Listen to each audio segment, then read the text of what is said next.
ISR 9 news కి స్వాగతం. ముందుగా ముఖ్యాంశాలు.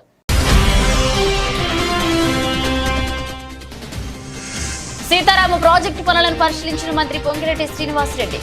ఆగస్టు వరకు 2 మైనర్ ప్రాజెక్టులకు గోదావరి నీటిని తరలించే ప్రయత్నం చేస్తున్నట్లుగా వెల్లడి.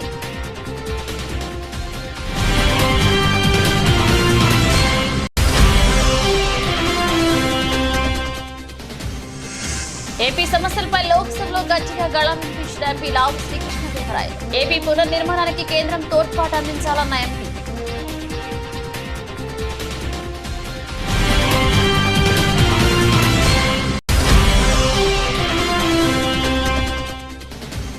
జగిత్యాల ఎమ్మెల్యే సంజయ్ కుమార్ రాజకీయంగా ఆత్మహత్య చేసుకున్నారన్న మాజీ మంత్రి కేటీఆర్. పార్టీ మారిన సంజయ్ ని వెంటబడి మరీ ఓడిద్దామని పిలుపు.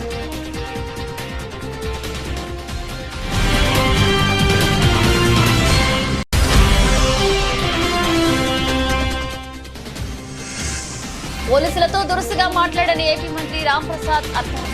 మంత్రి భార్య పోలీసులతో మాట్లాడిన తీరు సరికాదన్న సీఎం ఆగ్రహం.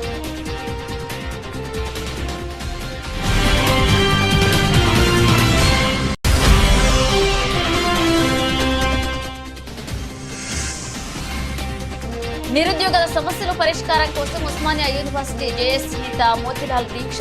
ఆరోగ్యం విషమిస్తుండటంతో దీక్ష విరమణ.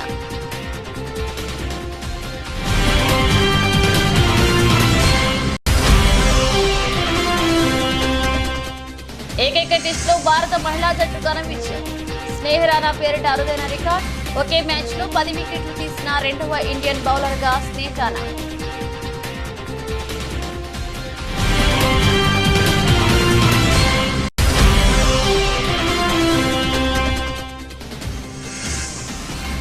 ఆల్ టైమ్ రికార్డ్ స్థాయికి BSE small cap mid cap సూచీలు రాణించిన ఐటీ బ్యాంకింగ్ రంగ షేర్.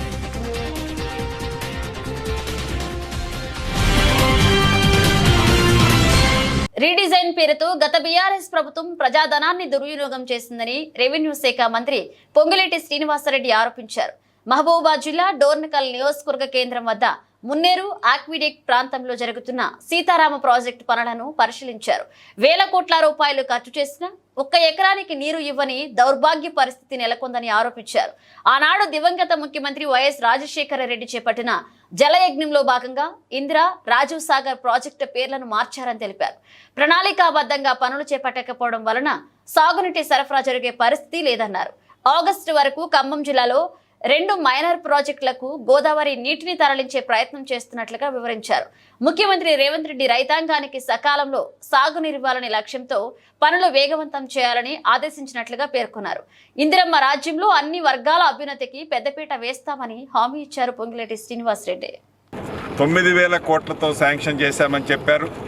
ఈ 9,000 కోట్లని ఈనాడు సుమారు 18,000 కోట్లతో ఈ ప్రాజెక్టుని గత ప్రభుత్వం చేపట్టి ఈ 18,000 కోట్లలో సుమారు 8,500 కోట్లు ఇప్పటికే ఖర్చు పెట్టారు. కానీ ఈ 8,500 కోట్లు ఖర్చు పెట్టినా 1 ఎకరానికి కూడా నీళ్ళిచ్చిన సందర్భం లేదు. ఇది చాలా హాస్యాస్పదమైన విషయం. దీన్ని పేదోడు రాజ్యం రావాలి అని గడిచిన అసెంబ్లీ ఎన్నికల్లో యావత్ తెలంగాణ ప్రజల దీవెనలతో ఇందిరమ్మ రాజ్యం వచ్చిన తర్వాత యుద్ధ ప్రాతిపదిక మీద గౌరవ ముఖ్యమంత్రి రేవంత్ రెడ్డి గారి నాయకత్వంలో ఉత్తమ్ కుమార్ రెడ్డి గారు మంత్రి గారు సారథ్యంలో ఇరిగేషన్ ప్రాజెక్టులలో ముఖ్యంగా ఉమ్మడి ఖమ్మం జిల్లా, పాత వరంగల్ జిల్లాలోని కొంత ప్రాంతానికి నీరిచ్చే దాంట్లో భాగమైన ఈ ప్రాజెక్టుని ఈనాడు పూర్తి చేసే దిశలో కార్యక్రమాన్ని చేపట్టడం జరిగింది. దాంట్లో భాగంగానే 15 రోజుల క్రితం హెడ్ వర్క్స్ని, ఫస్ట్ లిఫ్ట్ని, థర్డ్ లిఫ్ట్ని పరిశీలించాం. గౌరవ ఇరిగేషన్ శాఖ మంత్రి గారు, డిప్యూటీ సీఎం గారు, మిగతా మంత్రులమంతా మేము మొదటి లిఫ్ట్లో వెట్ రన్ను కూడా 4 రోజుల క్రితం ట్రయల్ వేయటం జరిగింది.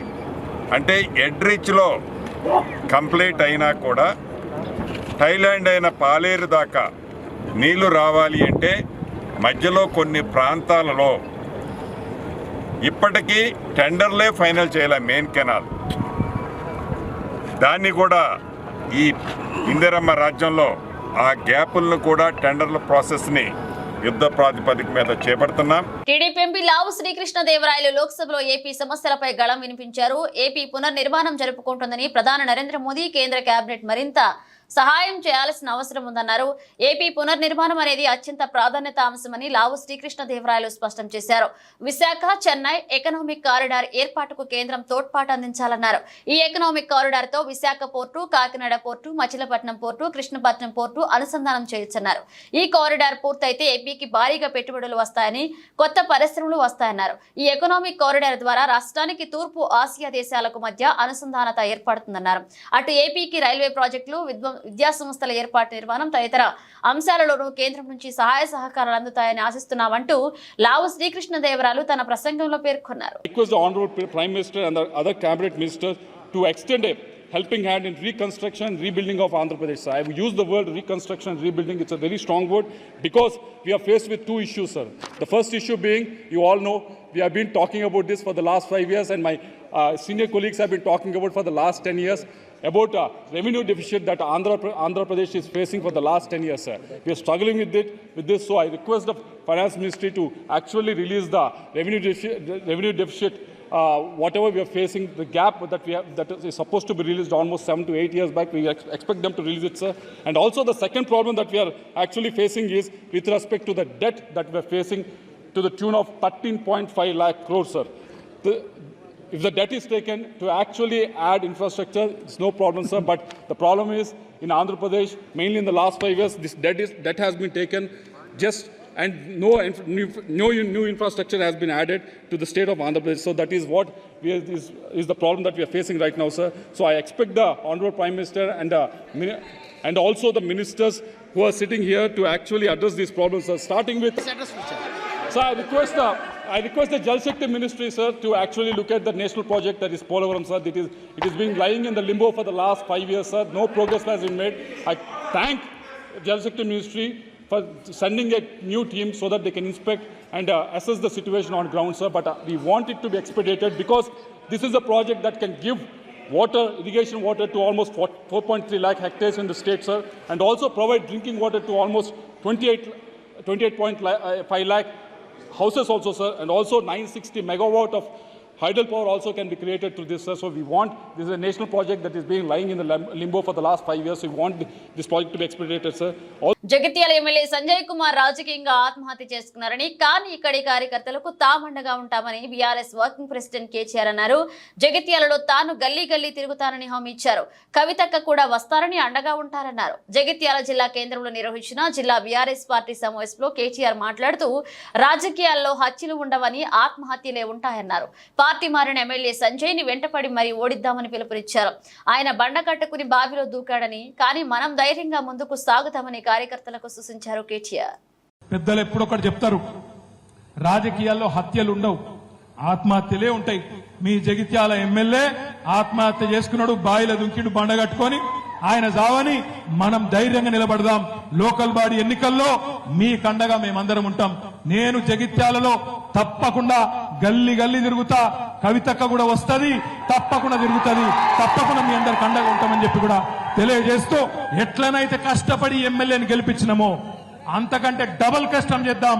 వీడిని ఓడించేదాకా తప్పకుండా ఎంబడబడదామనే మాట మళ్ళొకసారి విజ్ఞప్తి చేస్తూ 1975వ సంవత్సరంలోకి దేశ వ్యాప్తంగా ఎమర్జెన్సీని విధించి రాజ్యాంగ స్ఫూర్తిని దెబ్బతీసిన వారు, అదే విధంగా వేలాది మంది సిక్కులను ఊచకోత కోసిన వారు పార్లమెంట్ లో నీతులు పలకడం హాస్యాస్పదంగా ఉందని బీజేపీ ఎంపీ పురంధేశ్వరి అన్నారు. నిన్న పార్లమెంట్ లో రాహుల్ గాంధీ మాట్లాడుతూ హిందువులు అందరూ మాట్లాడుతూ హింసకు పాల్పడుతున్నారని అంటూ దేశంలోని హిందువుల మనోభావాలను దెబ్బతీశారని మండిపడ్డారు. కాబట్టి రాహుల్ గాంధీ వెంటనే భారతదేశానికి హైందవ ధర్మాన్ని ఆచరిస్తున్న కోట్లాది మంది హిందువులకు క్షమాపణ చెప్పాలని పురంధేశ్వరి డిమాండ్ చేశారు. 1975వ సంవత్సరంలో దేశవ్యాప్తంగా ఎమర్జెన్సీని విధించి రాజ్యాంగ స్ఫూర్తిని దెబ్బతీసినటువంటి వారు, అదేవిధంగా వేలాది మంది సిక్కుల్ని ఊచకోతకి గురి చేసినటువంటి వారు పార్లమెంట్ లో నీతులు పలకటం అనేది ఇది చాలా హాస్యాస్పదం.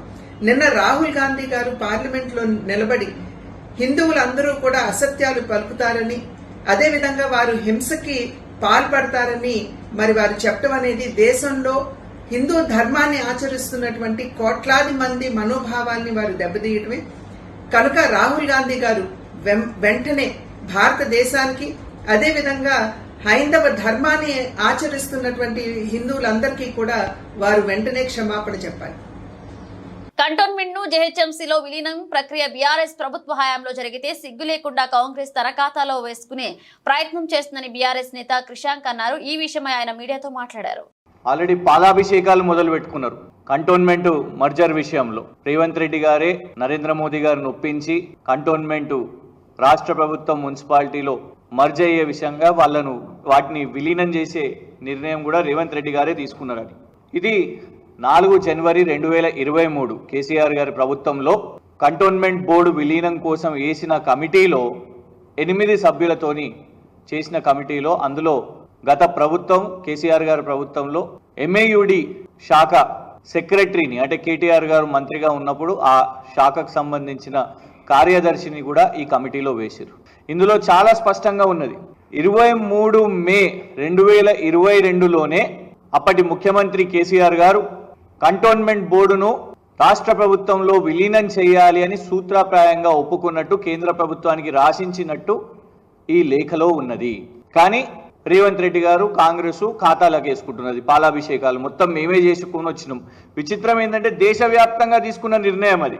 దేశవ్యాప్తంగా మొన్న 28 జూన్ నాడు కేంద్ర ప్రభుత్వం అన్ని కంటోన్మెంట్ బోర్డ్స్ ను విలీనం చేయాలి అనేది వాళ్ళు తీసుకున్న ఆలోచన. దానికోసం రాష్ట్ర ప్రభుత్వాలను అడిగితే దానికోసం ఒకసారి కాదు 2 సార్లు కాదు ఇంతమంది రక్షణ శాఖ మంత్రులను కేటీఆర్ గారు వెళ్ళి కలిసి పర్సనల్ గా మోదీ గారి ప్రభుత్వంలో స్వర్గీయులు సుష్మా స్వరాజ్ గారి నుంచి మొదలు పెట్టుకుంటే స్వర్గీయులు మనోహర్ పారేకర్ గారు, ఆ తర్వాత అరుణ్ జైట్లీ గారు, నిర్మలా సీతారామన్ గారిని కూడా కలిసి, రాజ్నాథ్ సింగ్ గారిని కూడా కలిసి ఎన్నోసార్లు మరి రక్షణ శాఖ భూములు విలీనం వీటన్నిటి విషయం మీద కూడా కేటీఆర్ గారు దశాబ్ది మొత్తం కూడా పోరాటం చేసి ఆ తర్వాత ఆ కమిటీలో కూడా భాగస్వాములు అయ్యి ఈ విలీనం కోసం కమిటీలో మొత్తం ఆ మ్యాప్ కానివ్వండి, ఏ భూములు ఉన్నాయి రాష్ట్ర ప్రభుత్వానికి చెందినవి, అందులో పేదవాళ్లకు రావాల్సినవి.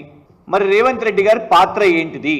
రేవంత్ రెడ్డి గారి పాత్ర ఈ డాక్యుమెంట్ తో తెలుస్తున్నది. నిరుద్యోగుల సమస్య పరిష్కారం కోసం నిరాహార దీక్ష చేపట్టిన ఉస్మానియా యూనివర్సిటీ జేఏసీ నేత మోతీలాల్ నాయక్ దీక్ష విరమించారు. గ్రూప్ 2, గ్రూప్ 3 ఉద్యోగాల పెంచడంతో పాటు గ్రూప్ 1లో 1:100 రేషియోలో భర్తీ చేయాలన్నది మోతీలాల్ డిమాండ్. ఇక 9 రోజులుగా గౌందీ ఆసుపత్రిలో దీక్ష చేస్తున్న ప్రభుత్వం నుంచి ఎలాంటి స్పందన లేకపోవడం, ఆరోగ్యం క్షీణించడం, కిడ్నీలు కాలేయం దెబ్బతినే అవకాశం ఉండడంతో దీక్ష విరమించినట్లుగా మోతీలాల్ తెలిపారు.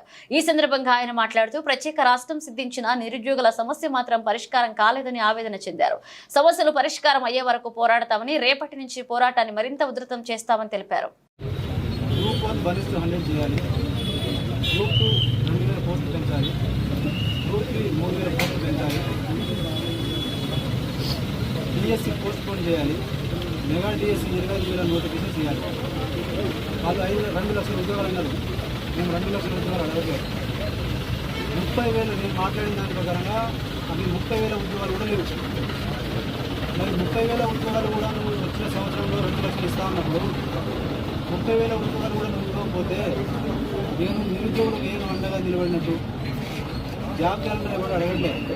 నేను 2 లక్షల్లో ఉంటున్నాను చెప్పినంత మాత్రం నేను ఎవరు నమ్మలే. నీ నిరుద్యోగ వృత్తికి ఎవరు ఆశపడలే. నీ రైతు బంధుకో లేదంటే రుణమాఫీకో ఎవరు ఆశపడలే. ఆ రోజున్న వాస్తవ పరిస్థితుల్లో రైతులు కూడా సంతోషంగా ఉన్నారు, పింఛన్దారులు కూడా సంతోషంగా ఉన్నారు. వాళ్ళందరూ కూడా ఓట్లేసి మళ్ళీ అదే ప్రభుత్వాన్ని గెలిపించుకోవాలని, కేంద్ర ప్రభుత్వాన్ని గెలిపించుకోవాలని ఆలోచన ఉన్నారు. కానీ వీళ్ళ పిల్లల భవిష్యత్తు చూసి, మా ముఖాలను చూసి, మేము పోయి మా ముఖాన్ని చూసి మా కోసం ఓటేస్తే ప్రభుత్వం మాకు చేసింది ఏంటంటే ఈ ఆమరణ నిరాహార దీక్ష చేసే స్థాయికి తీసుకొచ్చారు. నేను 9 రోజులుగా ఓపిక పట్టిన, నరక యాత్ర చూసిన.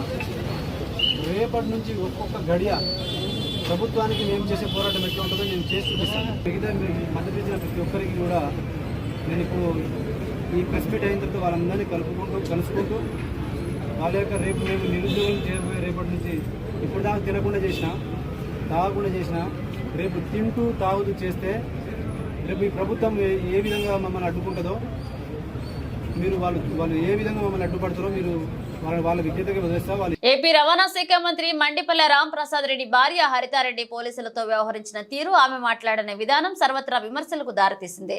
రాయచోటిలో తనకు పోలీసులు ఎస్కార్ట్ గా రావాలని, పోలీసుల కోసం ఎంతసేపు వేచి చూడాలని ఆమె ఓ పోలీస్ అధికారిపై చిందులు తొక్కారు. దీనిపై ముఖ్యమంత్రి చంద్రబాబు ఆగ్రహాన్ని వ్యక్తం చేశారు. మంత్రి భార్య పోలీసులతో మాట్లాడిన తీరు సరికాదని పేర్కొన్నారు. ఇక పోలీసులు, అధికారులు, ఇతర ఉద్యోగుల పట్ల ప్రతి ఒక్కరూ గౌరవభావంతో మెలగాలని, ప్రభుత్వానికి అప్రతిష్ట తెచ్చేలా వ్యవహరిస్తే సహించేది లేదని చంద్రబాబు స్పష్టం చేశారు. కాగా ఈ ఘటనపై మంత్రి రాంప్రసాద్ రెడ్డి స్పందించారు. తన భార్య హరితారెడ్డి పోలీసులతో వ్యవహరించిన తీరు పట్ల ఆయన విచారం వ్యక్తం చేశారు. ఇలాంటి ఘటనలు మరొకసారి జరగకుండా చూసుకుంటామని హామీ ఇచ్చారు.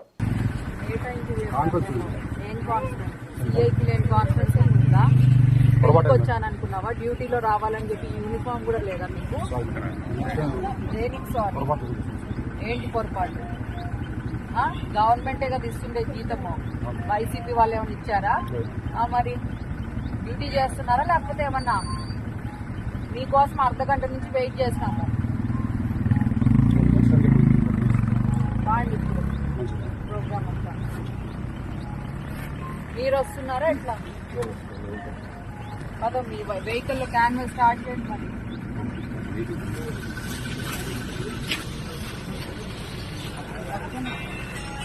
Malkajgiri circle, LB Nagar colony, GHMC park పరిసర ప్రాంతాల్లో ఇతర కాలనీ వారు మరియు ఆర్మీలు వాహనాలపై వచ్చి చెత్త వేస్తున్నారని స్థానిక రెసిడెన్షియల్ వెల్ఫేర్ అసోసియేషన్ వారు స్థానిక కార్పొరేటర్ వి శ్రావణ్ కుమార్ కి చారవాణి ద్వారా తెలియపరచగా, అందుకు వెంటనే బస్తీ ప్రణాళిక కార్యక్రమం ద్వారా ఎల్బీ నగర్ కాలనీ యందు అవగాహన ర్యాలీ కార్యక్రమాన్ని నిర్వహించడం జరిగింది.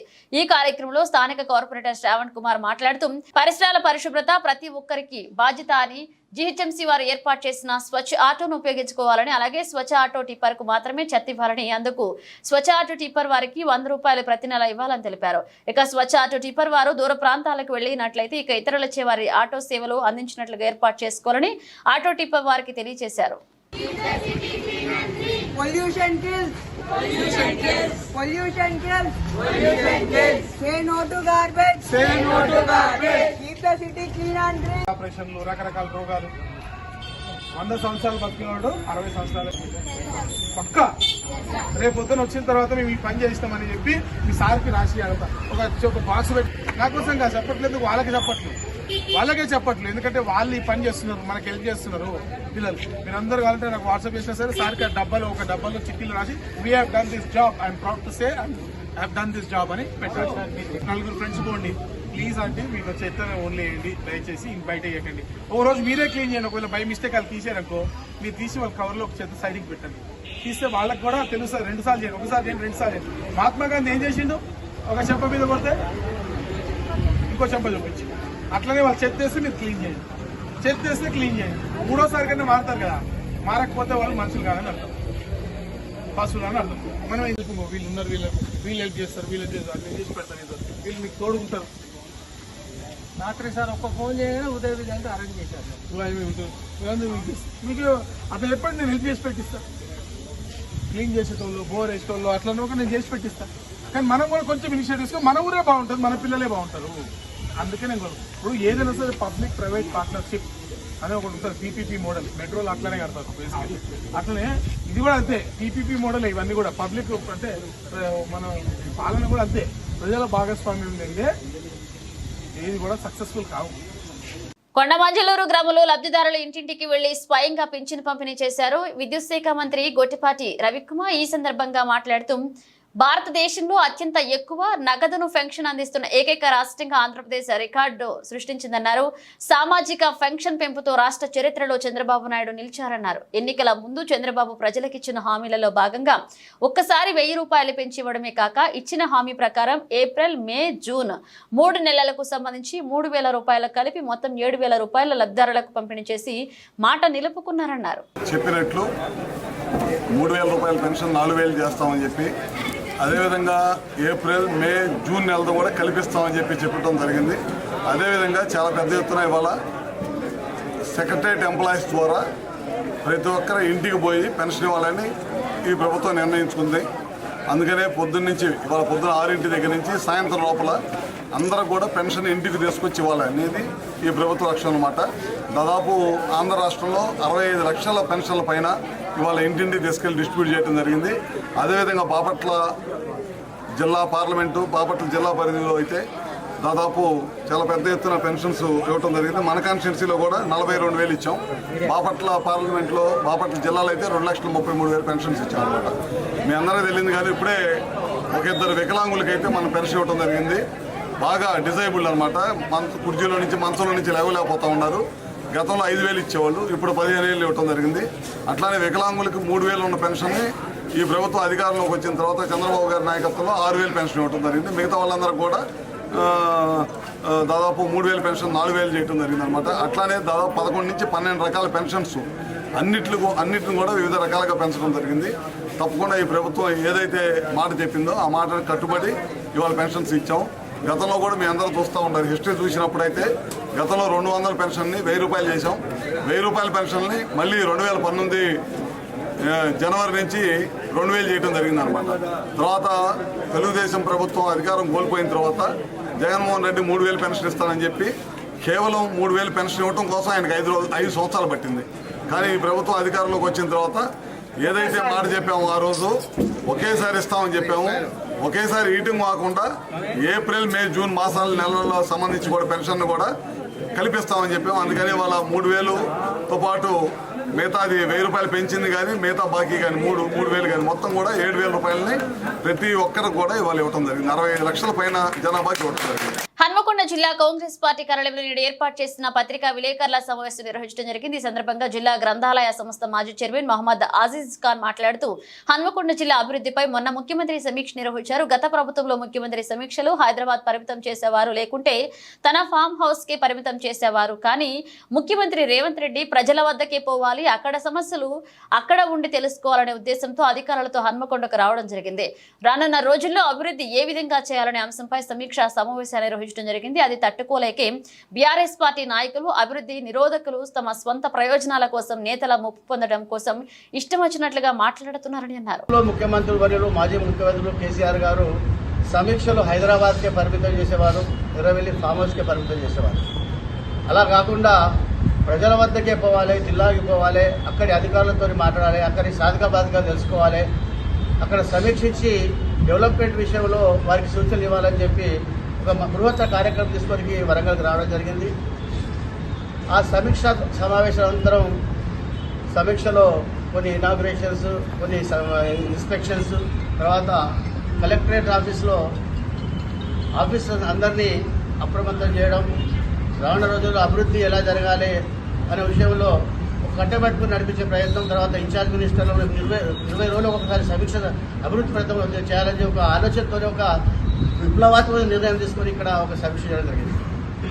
అది తట్టుకోలేని అభివృద్ధి నిరోధకులు గత పాలకులు ఎప్పుడు అభివృద్ధి కాంక్షించకుండా ఎప్పుడు స్వప్రయోజనాలకు ఆలోచన పోనీ పక్కకున్న మాజీ ఎమ్మెల్యేలే కానీ మీరు ఎంత అవస్థ పడ్డారో మాకు తెలియదా?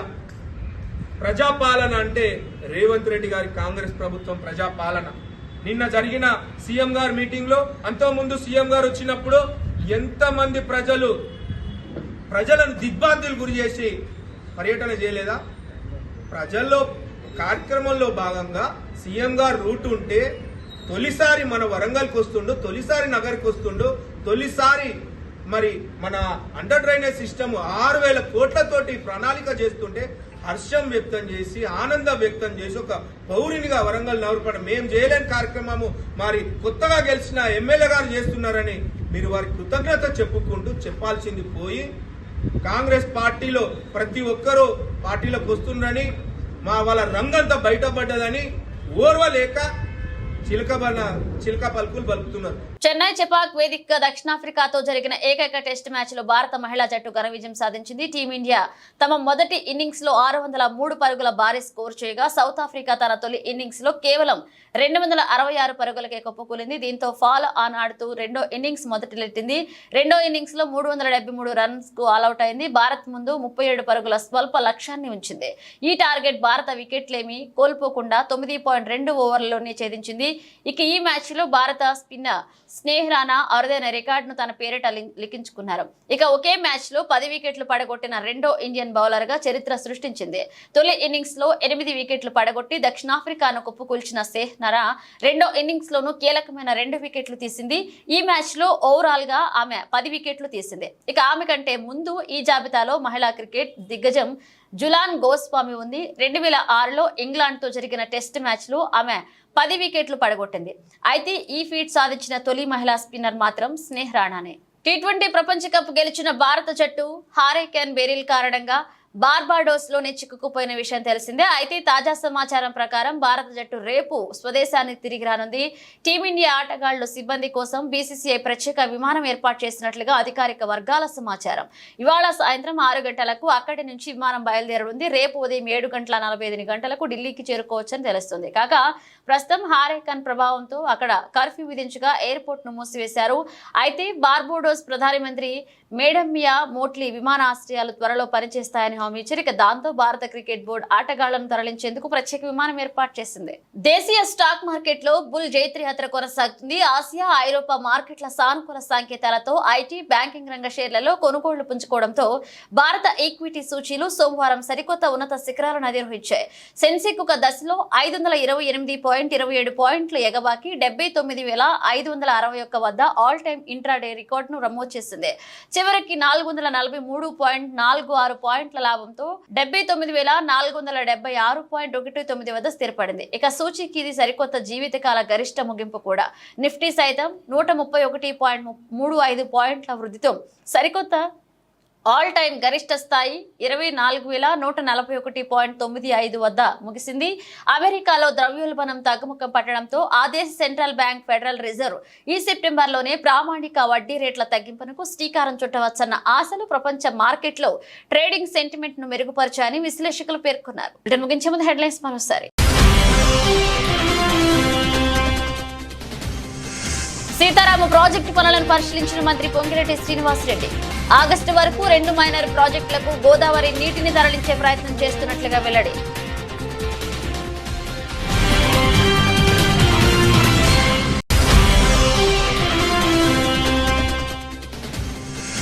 ఏపీ సమస్యలపై లోక్సభలో గట్టిగా గళం వినిపించిన ఎంపీ లావు శ్రీకృష్ణదేవరాయలు. ఏపీ పునర్నిర్మాణానికి కేంద్రం తోడ్పాటు అందించాలన్న ఎంపీ.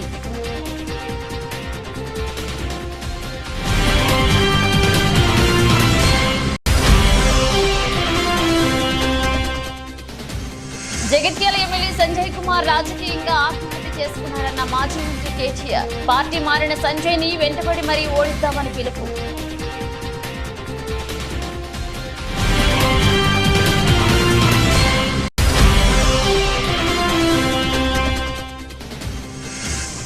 పోలీసులతో దురుసుగా మాట్లాడని ఏపీ మంత్రి రాంప్రసాద్ అర్థం. మంత్రి భార్య పోలీసులతో మాట్లాడిన తీరు సరికాదన్న సీఎం ఆగ్రహం.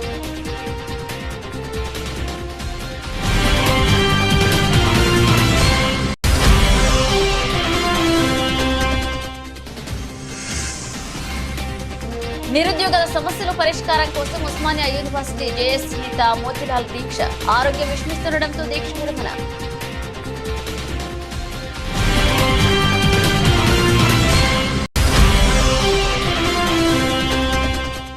ఏకైక టెస్ట్ లో భారత మహిళా జట్టు ఘన విజయం. స్నేహ్ రాణా పేరిట అరుదైన రికార్డ్. ఒకే మ్యాచ్ లో 10 వికెట్లు తీసిన రెండవ ఇండియన్ బౌలర్ గా స్నేహ్ రాణా.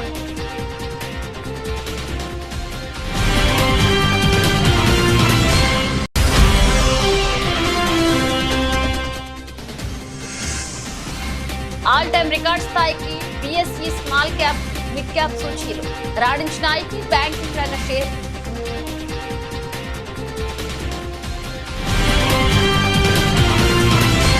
ఇవి ఇప్పుడు ఒక అప్డేట్స్. మన అప్డేట్స్ మళ్ళీ కలుద్దాం.